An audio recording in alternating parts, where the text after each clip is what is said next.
আসসালামু আলাইকুম বন্ধুরা, কেমন আছেন? আশা করি সবাই ভালো আছেন এবং সুস্থ আছেন। আলহামদুলিল্লাহ আমরা অনেক ভালো আছি এবং সুস্থ আছি।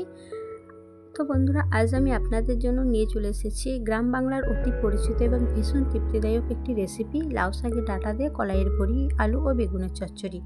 গরম ভাতের সাথে এই পদটি কিন্তু খুবই ভালো লাগে। তো চলো রান্নাটি শুরু করি। তো দেখুন বন্ধুরা, আমি কিন্তু একটি কড়াই বসিয়ে দিয়েছি, তাতে অল্প করে সরিষার তেল দিয়ে বড়িগুলো ভেজে নিচ্ছি। আর এই লাউ শাকের ডাঁটা আমি কলাইয়ের বড়ি দিয়ে রান্না করব, খুবই টেস্টি হবে। তো তার জন্য আমি আগে কলাইয়ের বড়িগুলি ভেজে নেব। তো দেখুন বন্ধুরা, আমি কিন্তু ভেজে নিচ্ছি। তো বন্ধুরা, এই রান্নাটি করার জন্য কি কি লাগবে সেটা একটু বলে দিই। মাঝারি সাইজের টিপ করে কাটা আলু, লম্বাটে করে কাটা বেগুন, স্বাদ বাড়াতে কলাইয়ের ডালের বড়ি লাগবে। এই কলাইয়ের বড়ি দিলে কিন্তু এই রান্নাটির স্বাদটা দ্বিগুণ হয়ে যাবে, খুবই টেস্টি লাগে। আর কাঁচা লঙ্কা চেরা, হলুদ গুঁড়ো, সামান্য জিরে গুঁড়ো ও স্বাদ মতো নুন। তো বন্ধুরা দেখুন, আমার কলাইয়ের বড়ি ভাজা হয়ে গেছে। খুব একটা ভাজিনি, হালকা লালচে করে ভেজেছি। বেশি ভাজলে কিন্তু রান্নাটি তিতকুটে হয়ে যাবে এবং খেতে ভালো লাগবে না। তো তারপরে আমি ফোড়নটা দিয়ে দিলাম। ফোড়নের মধ্যে রয়েছে জিরা, শুকনো লঙ্কা একটা দিলাম আর দুটো তেজপাতা দিলাম।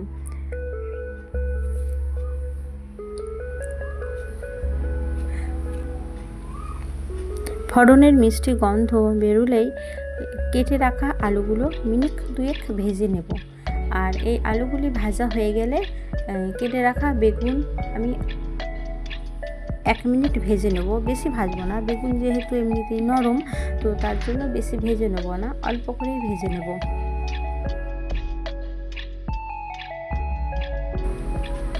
তো বন্ধুরা, যারা নিরামিষ খেতে ভালোবাসেন, গরম ভাতের সাথে এই পদটি থাকলে আর কিছু লাগে না। যারা নিরামিষ খেতে পছন্দ করেন, এই রেসিপিটি তাদের জন্য একটি স্বাস্থ্যকর রেসিপি, খুবই টেস্টি হয়।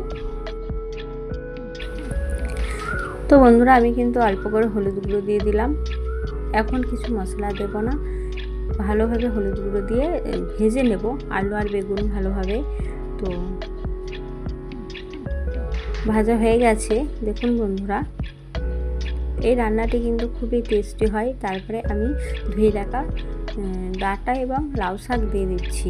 তো বন্ধুরা, এই লাউ ডাঁটা কিন্তু সবাই খায় না, আর আমরা কিন্তু ফেলে দিই। লাউ শাকটি নিই, তারপর ডাঁটাগুলি কিন্তু ফেলে দিই।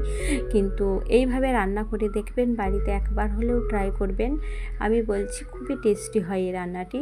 তো আমি আবারও অল্প করে হলুদ গুঁড়ো দিলাম, আর দিলাম অল্প করে ধনিয়া পাউডার, আর অল্প করে জিরা পাউডার দেব, আর কাশ্মীরি লঙ্কা পাউডার দিলাম অল্প করে।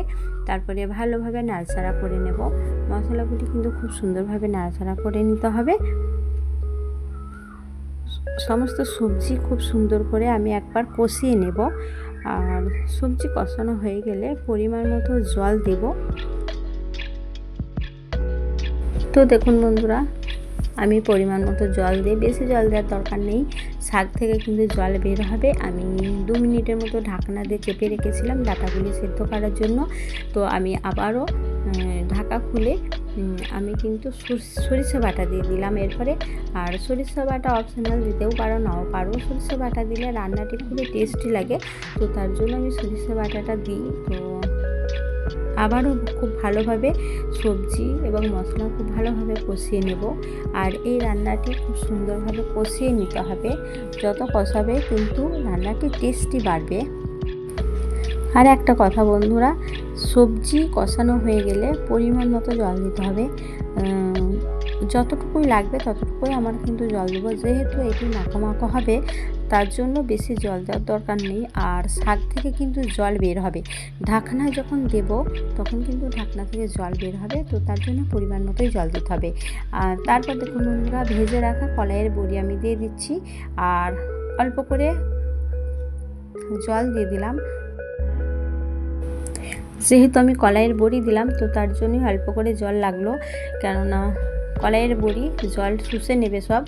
তো আবারও খুব সুন্দরভাবে নাড়াচাড়া করে নিচ্ছি। দেখুন বন্ধুরা, আর খুব সুন্দরভাবে আলু আর ডাঁটা সেদ্ধ হয়ে গেছে। আর একটা কথা বন্ধুরা, নামানোর আগে সামান্য একটু চিনি দেবেন, কারণ লাউ শাকে অল্প চিনি দিলে স্বাদ বহুগুণ বেড়ে যায়। তো বন্ধুরা, তৈরি হয়ে গেল আমাদের জিভে জল আনা লাউ ডাঁটার চচ্চড়ি। দেখুন সবজিগুলি কি সুন্দর গোটা গোটা আছে, অথচ দারুণ সেদ্ধ হয়েছে। গরম ভাতের প্রথম পাতে এটি জাস্ট জমে যাবে। আপনারাও বাড়িতে ট্রাই করুন, আর কেমন লাগলো অবশ্যই কমেন্টে জানাতে কিন্তু একদম ভুলবে না। ভিডিওটি ভালো লাগলে লাইক ও শেয়ার করবেন। আজ তবে আসি, দেখা হবে পরবর্তী রেসিপি নিয়ে। সবাই সুস্থ থাকবেন, ভালো থাকবেন। আল্লাহ হাফেজ।